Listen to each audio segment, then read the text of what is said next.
Well, good day, family. Good day to you, family. Once again, I'm gonna dive back in talking about this veteran with this tax-free money he's got going on. Now we're talking about moving into a brand new home, moving into their dream home, something they even never even actually dreamed about. But now they're dreaming. They realize their home that they bought and paid for by the time he was 50, when they started these investments going on, maxing those out. Now he said, okay, he said he only want to work for another 12 years or so. Let's see if we can get to $1 million in liquidity sitting over there in these buckets, these 3 buckets between the 401k plan and also the Roth IRA plan for him, and then his spouse Roth IRA plan. Now, once again, they know at 62 they can draw out Social Security early.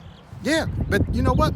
They said, you know what? We're doing all right. We're doing pretty good. We don't need to get that. So this is the other game that he's going to add into the equation. His house, once again, they bought it at $250,000.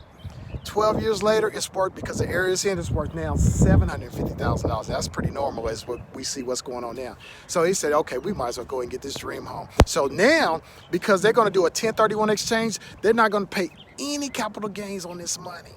They're going to roll out over into the next property, to their dream home. They don't want to do any real estate stuff. So I said, get it. I understand. So they roll it over, 1031 exchange. Go check it out.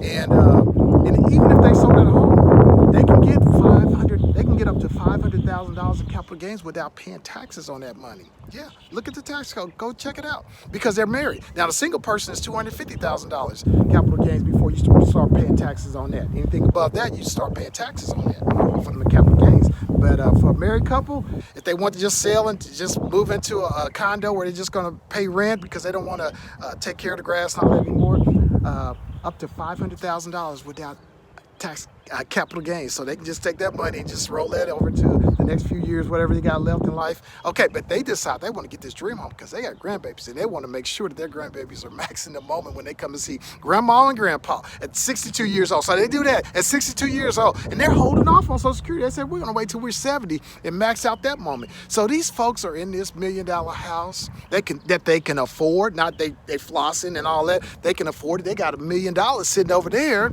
Guess what? In those 3 buckets, actually. In their Roth IRAs, one for him, one for her, and it's still 401k, but they're not even touching that money yet. Yeah. This is how we're going to do it, family. We're going to go ahead and let that money keep rolling, because we know in another 7.2 years, that $1 million is going to turn into $2 million. So by the time they are 70 years old, they're going to have $2 million in there. Once again, they took out this $250,000 mortgage knowing that they can pay for it.